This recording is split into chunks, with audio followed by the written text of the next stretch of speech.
Hey, what's going on everybody? It is GullYY here. Welcome back to another epic Polytopia video. In this video, I'm going to be giving my thoughts on the new diplomacy update. So I'm going to section this video into two parts. I'm going to talk about the new diplomacy tech and, diplomacy and all that fun stuff. And I'm also going to be giving my thoughts on the balance changes that were made to the game. This is going to be more of just a chill, talky video. I got some gameplay going on in the background, so hopefully you'll enjoy that. I'm going to start off with the diplomacy portion of the update. So this is a pretty important update. I believe that the last update that added a tech for normal tribes was in 2017, when philosophy was added in the Mindbender unit. So 2017 to 2022, that's 5 years. So it seems like the thoughts and general consensus of everyone is kind of mixed. If you look at the Google Play Store, there's a bunch of new 1-star reviews on the app basically saying that diplomacy ruins the game and it adds too much complexity to a simple strategy game. And I actually disagree with that. I think that the diplomacy update is actually one of the best updates to come to Polytopia.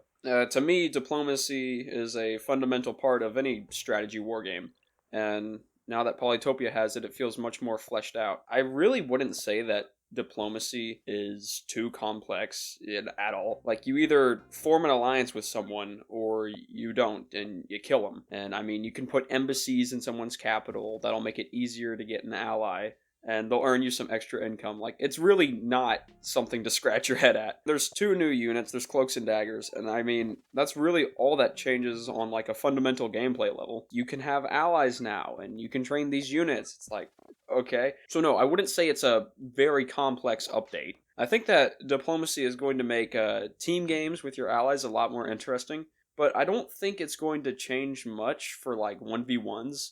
Other than, like, cloaks, of course. I've played quite a few 1v1s with the diplomacy update so far. I'll be, like, winning, and my ally will, like, send me a peace treaty. Why would I agree to peace when I am winning, you know what I mean? So I don't think in 1v1s it's going to change a whole lot in terms of diplomatic ties. I still wish that there was some sort of team game mode that would be added to the game, and maybe that will happen in the future, but yeah, I'm still waiting on that. My friends really want to 5v1 me, and they just can't do it yet.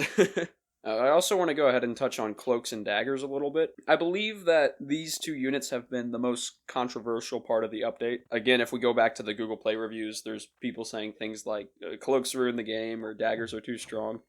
I personally think that Cloaks and Daggers are one of the best parts of the update, hands down. And I know it's like such a, I wouldn't say small addition, but it's sort of like on the side, Mijiwan's like, hey, look, you can do all of this alliance and peace treaty stuff. Also, there are these units you can play around with. I love these 2 units. I just love the fact that you never know when a cloak's going to hit your city and then, a bunch of daggers are going to appear. I know some of you in my comments were clarifying that the number of daggers that spawns in a city depends on the city level, and I think that's a pretty cool feature.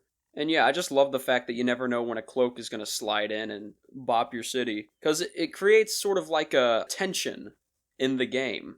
Like, you feel like you're winning, but at the same time, in the back of your mind, you're just like, I don't know if there's a cloak about to hit my city. I don't know if there's 4 cloaks about to hit 4 separate cities. It's very fun.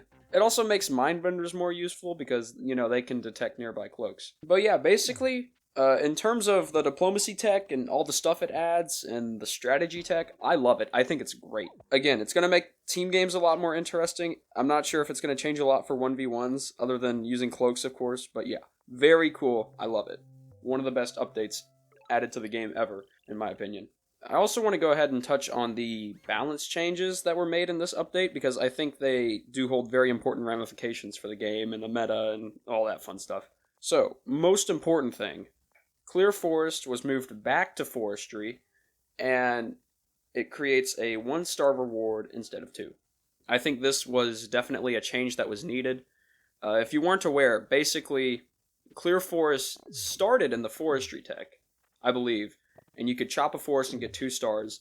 Then they moved it to Free Spirit, and they changed it to a 1-star reward, and they also adjusted Knights a little bit. Then they made it a 2-star reward, and now it's back to Forestry being a 1-star reward, I believe is the journey that it took. Basically, Clear Forest being in Free Spirit was giving people a fast track to, riding Free Spirit, chop everything, and then either go Chivalry really early or easy access to roads, and then you just rider spam.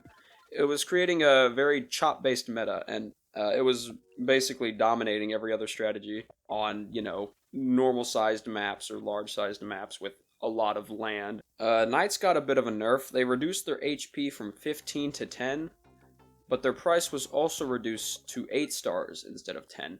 So they took their health down, but they also said, hey, look, I know we took their health down, we'll go ahead and reduce their price a little bit. Which they used to be 8 stars. At some point they changed it when they were moving around Clear Forest. I don't know, it's hard to keep track of sometimes. These next two balance changes pertain to Symanti.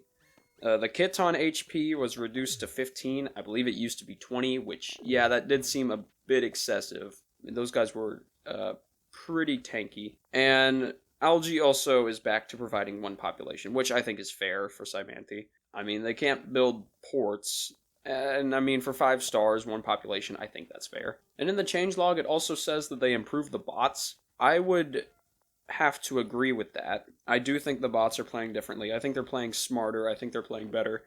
Based on I've done a couple of games with bots, like the one you're watching right now. They do definitely seem better. They still have a few quirks here and there, but I think they are starting to get pretty decent at the game, which is a welcome change. If I put the difficulty on crazy, I want it to be difficult, right? So yeah, those are just my thoughts on the diplomacy update and some of the balance changes they added. Overall, diplomacy update, very good. Would recommend. It's epic. And I think the balance changes are definitely appropriate, given what we've witnessed in the past, half a year or whatever. So yeah, I hope you guys did enjoy this video. I know it was more chill. Let me know if you like this format. I may do more of it if you enjoy it. If you did enjoy, be sure to hit the like button down below and subscribe for more epic Polytopia content. And I'll see you on the next video. Have a spectacular day.